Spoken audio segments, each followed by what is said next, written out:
What do you think about AI? AI is going to replace a lot of people, brother.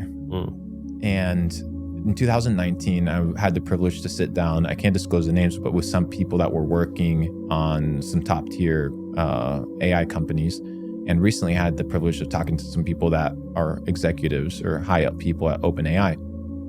In 2019, when I set out to build Capital Club, my entire premise was, based off my conversations with these people, was I need to build an AI-proof company.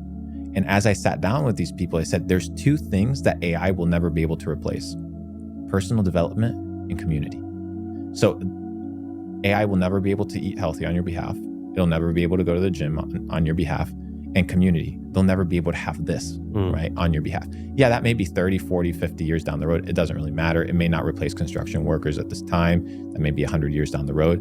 But all these white collar skills, dude, I had one of my lawyers, my retainers, $500 an hour. That's what I have to pay. I'm assuming my lawyer knows the shit that they're talking about.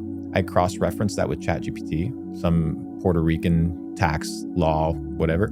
My lawyer was wrong. I fired that motherfucker instantly. Really? Yes, brother. Yes. So now I'm like, okay, what about 10 years down the road? This thing that's going to understand and read all the tax law, that's going to understand all the criminal like playground. Am I going to need a lawyer?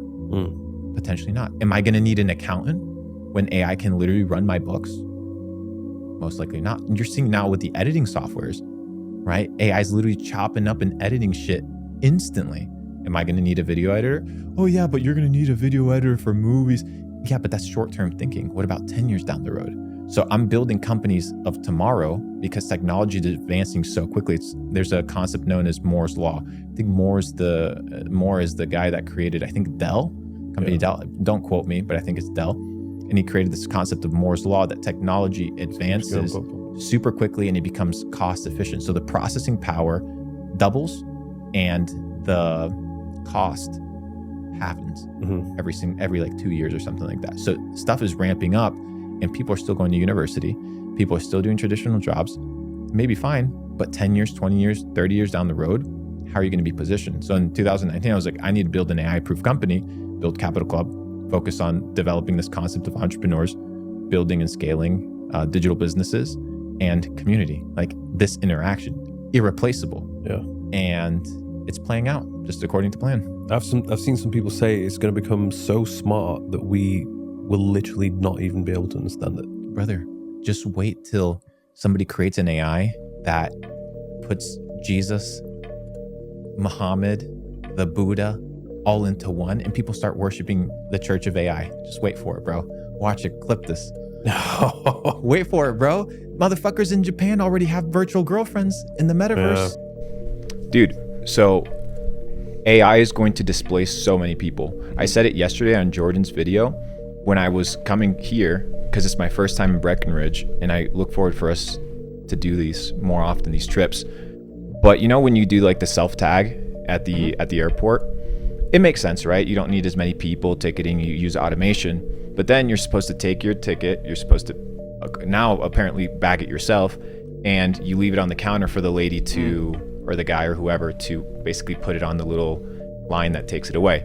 So I go and I hand the lady my little sticker and I hand her my suitcase, and she's like, no, you need to put the sticker on the suitcase. I'm like, okay, that's fine. Why are you here? Well, I'm here to supervise that you put the sticker on the suitcase. And I looked at her, I was like, you will be replaced by AI.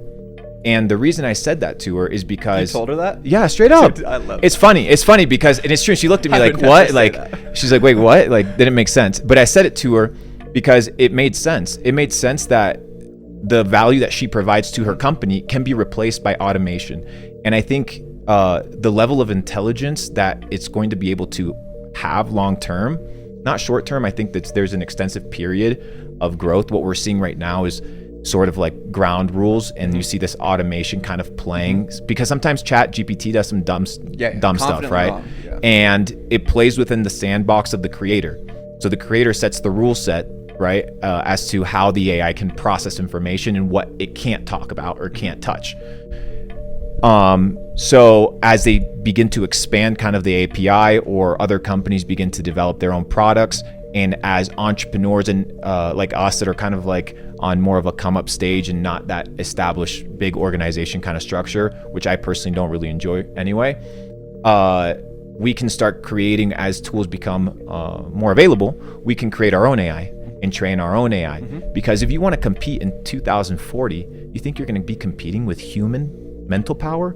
No, dude. You have to be competing with your AI, with your robots, with your automations, with your softwares, because that's where the future is headed, and it's going to be huge.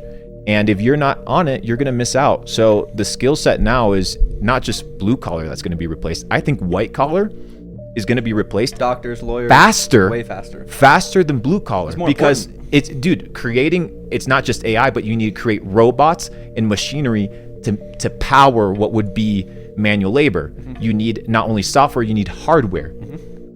But on white collar, dude, most of this stuff is now digital.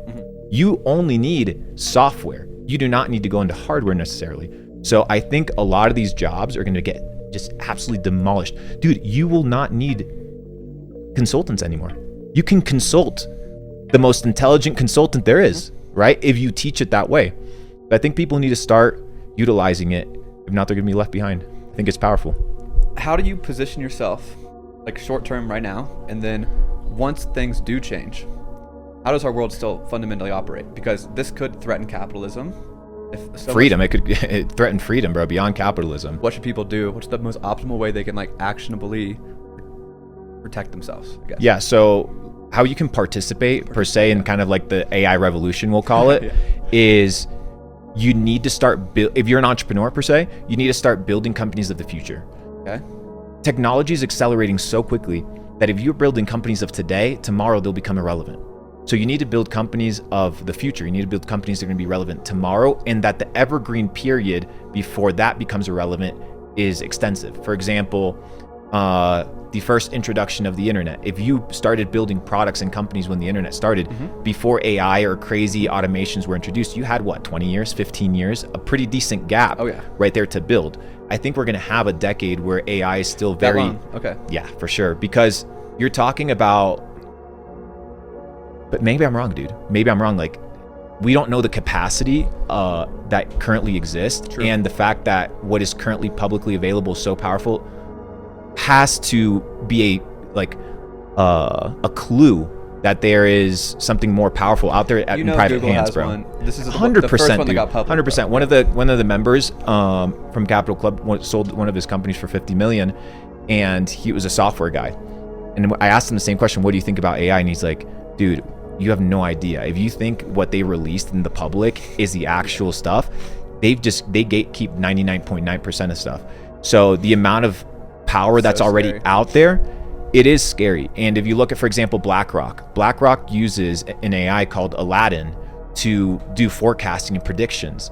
And they've had this model being developed over the last several years, and that beats and trumps every other software and automation and any other person that's playing the game. Like, they could have had such an evolved AI for 100%, so long, trading dude. markets, and if it's like actually a true AI, think about the advantage you have to make that much 13 trillion plus whatever in assets under management. You don't just get there by chance. You need to have massive amounts of leverage or super intelligent people. And they're the first big company to figure it out, and now they're the biggest company by a long shot. And so that could still work at a micro level for like the up and coming entrepreneurs. 100%. Right? I think it's also understanding, bro, is the fact that software and robots, Naval Ravikant talks about it. He says, we're using bots and automation. They're all like little micro workers and employees that do not sleep. They do not rest. They're there 24/7. They don't complain. They do what you tell them to do, and they're reliable. Yeah. And that's super powerful, and that's going to rule out a ton of people. There's a few things that I think are extremely important that I think AI and technology will never be able to replace, which is human connection, which is community, and emotional connections.